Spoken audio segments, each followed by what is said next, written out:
XRP in Bitcoin, this is super, super important. There is something that is systematically happening that most people cannot see. The key to this is being very stoic and being non emotional and understanding at a deep level that your whole financial system is going through a massive, massive transformation. And this just isn't happening now. This has been planned out for a very, very long time. Problem, reaction, solution. Remember, first they resist it, then they sue it, then they regulate it, then they join it. Draper. We're now in regulation and joining phase, and your emotions and keeping them calm is the most important thing. We're going into the holidays. It'll probably be a little sideways, and wait till January. This inauguration, you're going to see January, February, March, April, massive parabolic moves. Sell in May, go away. Then on the back end, you're going to see a cycle in 2025. And if it follows the same cycle, you're going to see a drop off in 2026.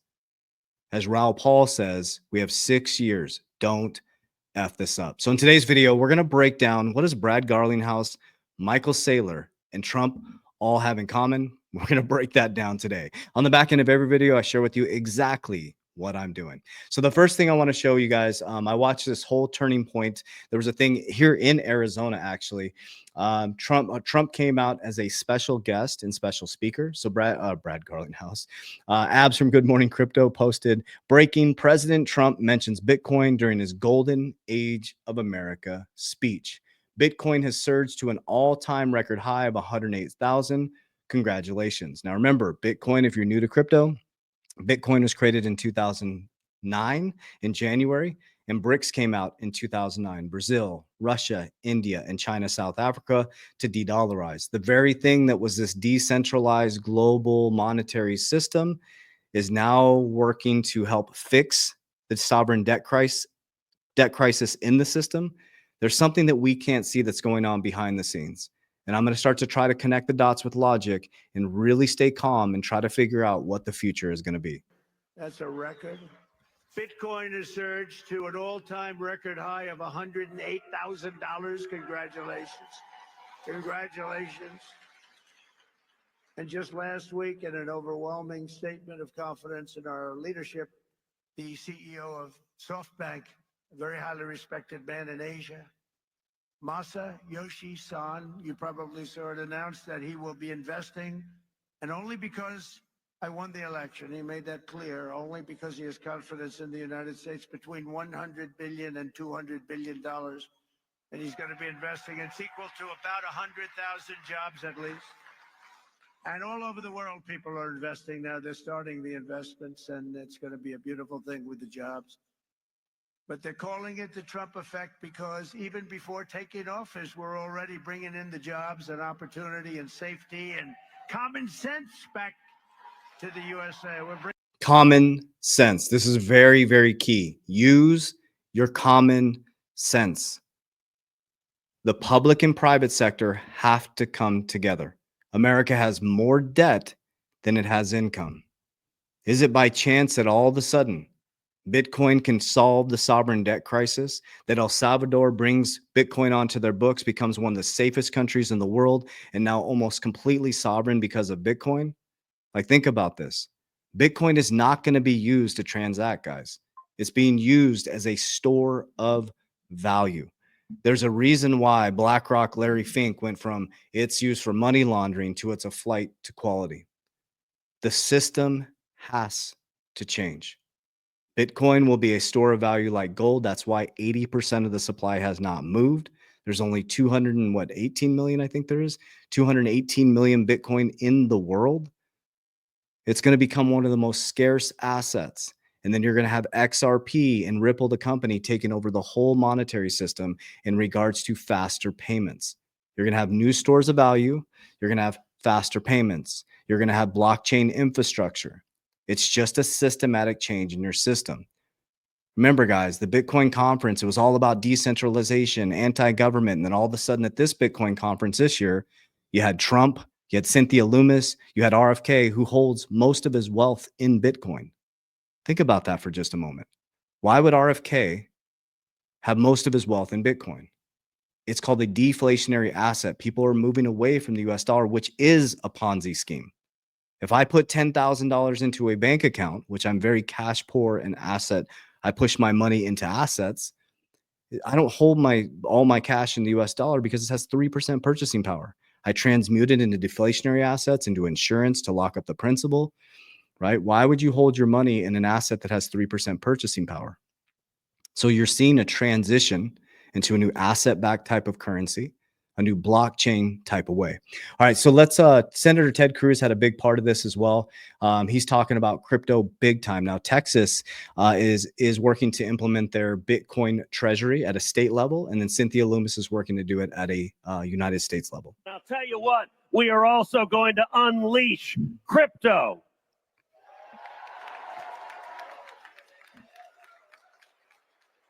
I'm proud to stand with crypto. I'm proud to stand with Bitcoin, and I am the only member of the United States Senate who is, in fact, a Bitcoin miner. I've got 3 miners hashing in West Texas right now, and it is beautiful. And let me say to all of crypto and all of Bitcoin, come to Texas. Texas is the oasis. Texas is the oasis. Okay. So now let's go into this. So what do Ripple, Brad Garlinghouse, Micheal Saylor have in common with Trump? It's rumored that both have met with Trump. So when Micheal Saylor was asked, have you met with Trump? He said, I did meet with the incoming party. I can only share that. I'm paraphrasing, right? When Brad Garlinghouse was asked, he's met with the incoming party as well, but there's rumors that he's met with Trump. So we think that Brad Garlinghouse may have met with the incoming party. Micheal Saylor has met with the incoming party. And Trump wants to make America the Bitcoin capital of the world. The number one most well-run company, Ripple, okay, that was sued by the SEC by Jay Clayton, who literally left a couple days later to consult for a cryptocurrency firm, One River Capital, to increase their position in Bitcoin and Ethereum 2 months earlier, right? Then Gary Gensler comes in, who is leaving on January 20th. We have a whole pro-crypto White House coming in. And now Ripple is going all in on America again. Think about this, guys. This is a completely different game than it was before. Brad Garlinghouse and the Ripple team was wanting to leave America. And now they're going all in pro-America. Just in, Ripple reportedly to donate $5 million in XRP to President-elect Trump's inauguration per Fox. Okay. I want to show you this. We have Mark Yusko on our channel. He's a very, very, very, very smart man. And I want you to listen to this. I think he's not a big fan of XRP, but he's a smart man. Listen to what he says. He's a very, very educated gentleman. He's got a lot of knowledge, and we're very honored to have him on the channel. And it's nice to have these different perspectives. He's a very smart guy. Listen to what he says, though, around Trump and XRP. What Trump is doing through this entity that he owns, he, and it's really his son, but because I don't think Donald really understands this stuff, is buying a bunch of crypto, Bitcoin and Hedera and XRP. A bunch of things that might be approved for ETFs next year. Wow. Shocking how that works. What Trump is doing. I'm trying to teach you guys the game, man. Everybody's getting so emotional and caught up in the FUD and tribalism. Like, think about that, guys. Everybody's getting caught up in the emotion. And, it's like, guys, one of my favorite things when they tried to mock Jesus, who do we give our taxes to? He says, who's on the coin? He said, Caesar. He said, give your taxes to Caesar. Give to God what is his. Give to me what is mine. It's about a man's hearts and their intentions. That's the most important. These are all tools. It's the user of the tool. The American monetary system is a Ponzi scheme. But everybody uses the dollar. They pay their bills with the dollar. It's a Ponzi scheme. We're in a digital revolution. There is an age of Aquarius, a whole transition happening. And a lot of people are going to get fudded out and played because of their emotions. If your emotions look like these markets, you're going to get wrecked 100% of the time. The key is a man's heart or a woman's heart. Okay. So stay very, very focused. Don't get caught up in these waves of energy. Okay. So Michael Saylor, this is interesting. So he's building his own opinion on a strategic digital asset policy that can strengthen the US dollar, neutralize national debt, and position America as a global leader in the 21st century digital economy. So this is where my logical circuit kicks in. Okay. So that when they ask Michael Saylor and they ask Brad Garlinghouse can radically transform the banking system through their faster payments. You got Bitcoin, right? So Michael Saylor, remember, logic, the top 5 holders in Bitcoin, Satoshi, BlackRock, MicroStrategies. BlackRock has top 3 access to MicroStrategies as the top 3 holder. You got Grayscale in America, the top 5 holders in Bitcoin. And one of them, we don't know who created it. Interesting, right? And you got Michael Saylor creating these United States global digital leader and showing how we can shrink the balance sheet by using Bitcoin and pulling out the treasury. Well, guys, other countries have already done it. El Salvador has proved that it actually works. He has proved that if you pull it underneath your country, you can go sovereign, right? So they know that this actually exists and other countries are doing it. America is not going to be left behind. Gary Gensler, Jay Clayton, that old Biden, the old administration was literally putting the brakes on for some reason. Think about that for just a moment. They were putting the brakes on this for some reason, and I feel it's the Warren Buffett model. The tide went out, and they got caught without swim trunks on, right? They wanted to just bury us and sell us off. But we're going into a golden era, guys. And the golden era includes everybody, I believe, all over the world. I don't think it's just going to benefit America. I think all over the world, if you have your shit together or not. Do you have your shit together? Are you dedicated? Are you disciplined? Are you focused? That's who's going to win this game. Not the emotional people all over the place and trying to fight this or fight. It's like, boom, do you have your shit together? Is your house in order? The warrior in a garden versus a gardener in a war. So lastly, I wanted to show you guys this breaking, because something's going on here. These are logical things, right? You got Michael Saylor, who supposedly met with the incoming White House. He builds his own idea of what it should look like for Bitcoin underneath the treasury. You got Brad Garlinghouse, who is said to maybe have met with Trump, right? We got Ripple donating 5 million, right? You got Amazon donating $1 million to the Trump inauguration, right? And now this is interesting. Breaking HBAR Foundation Board of Directors, Brian Brooks, who was part of the CFTC before, right? The comp controller. He is now on the board for MicroStrategies. Brian Brooks is connected to the infrastructure, man. It's almost hard to comprehend how quickly this is changing. I mean, it went from like this decentralized anti-government to crypto is now the part that's going to fix the government. So that's where your logical circuit has to come in. It's asking yourself, if you look 10 years down the road, where do you think we're going to be? We're going to be in a completely tokenized environment. Stock market's going to be tokenized. Your house is going to be tokenized. Real estate is going to be tokenized. That's what I'm trying to say. Everything's going to be tokenized. So when you're investing in these asset classes, you got to ask yourself, what do they represent? For me, Bitcoin represents gold. That's what it represents. It represents digital gold. I am never selling my Bitcoin. My number one holding is XRP. XRP, I understand it at a very deep level. I understand deflationary assets. I'm an ex-banker, and I understand payments. XRP, XLM, all the ISO. I hold most of the ISO tokens. XRP is for faster payments. It removes a double spend problem. Nostra Vostra. Money has to move at the speed of light because messaging, ISO is moving at the speed of light. Supply chains moving at the speed of light. So money has to move at the speed of light. So which horse would I bet on? The one that's beat the SEC or one that hasn't even gone through the regulatory clarity yet? The one that has beat the SEC. The one that's going to have an ETF, right? Think about that. Mark Yusko said it the best. All of a sudden, they're all meeting with and connected to now. The ones that are connected to the White House are all the ones that are going to have ETFs, guys. You got to use logic. You got to get out of the emotion. Okay, Bitcoin has an ETF. It's going to be here, guys. It ain't going nowhere. XRP is going to get an ETF. It ain't going nowhere. Okay. So if you're betting on your family's future and you're working to build generational wealth for your family, you have to make right decisions. There is no get rich quick. It does not exist. There's getting wealthy for sure by understanding how money moves through the system. And that's one asset class. You should be diversified within that asset class. And I'm diversified heavily outside of the asset class. I use the risk pyramid.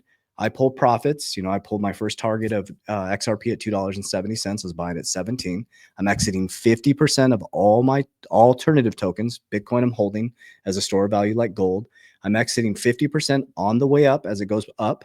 I'm holding 50% for moon bags forever. I'm pulling it down the risk pyramid. I use tier 1 capital. At the bottom of a risk pyramid, there's cash value life insurance. You have bonds, you have bank accounts, things like that. I'm not a big bond guy. They print money to buy bonds. Insurance is the foundation of the financial system. Insurance companies have made it through great depressions, recessions. So I put my money in tier 1 capital. I insure my family and I insure my money. From there, I'm going to buy more silver. Okay. I'm going to buy more real estate. I'm good with my businesses. I'm going to continue to create a dividend strategy to create passive income so my debts and non-negotiables are paid for by assets. And I did this process from 2020 to 2022. I accumulated from 2022 to 2024. And now I'm going to do, this is the wealth paradigm, 2024 to 2026. Generational wealth is the next bull run. Bull run number 1. You're not trying to get rich quick, guys. You're getting in to learn. That bull run number 1, you have a long time ahead of you. You're good. Bull run number 1 is learning. Bull run number 2 is wealth. If you do it correctly, you don't try to get rich quick and you build a foundation. Bull run number 3 is generational wealth. We have so many boom and bust cycles coming up the next 10 years because of all the change and innovation. But you got to get out of the emotion. If your emotions look like this and you have a visceral reaction to everything happening, stay stoic, man. For me, it's God, family, protecting my ecosystem at all costs, blinders on. That's what I do every single day. I show up, I study, I produce, I live it. That's it. Everything else is completely irrelevant. So this is the greatest time in human history to get your shit together. So I love you guys. I'll be doing videos all this week. So happy holidays if you are stepping back. But I want to share with you guys, huge warning. We do not have a crypto investment platform. We do not have a trading platform. People are using my likeness and image and scamming people. Never send anybody money pretending to be me messaging you. Ever. And QFS accounts are a scam. There's a bunch of scam accounts going out with Brad Garlinghouse's face on it. Don't send anybody your crypto unless you know them personally. You've communicated with them. You know who they are. Do not send them money. I will never ask you to send me money personally. My team members will never ask you to do that. Okay, so I do have resources for you. The first resource is a free education area within my YouTube channel. I have a whole education channel. It's all completely free. If you need additional support, the number 1 message we get is around me talking about cash value life insurance. What I do may not work for you. So what I created for you in the description of this video is a needs assessment. Okay. In my bio, you click the link to, and socials, you'll see it. Needs assessment, you fill it out, they'll text you, call you, email you. They will break down your retirement strategy. It's a free consultation. We do not get paid by the client. Second is my Warrior Academy. I've helped 9,000, coming up on 9,300 people worldwide get their shit together in my revolutionary 120-day challenge. Blinders on, focused, non-emotional, and understanding how this works. So I appreciate you. I love you, and I'll see you on the inside. Warriors, rise, get your shit together. Let's go.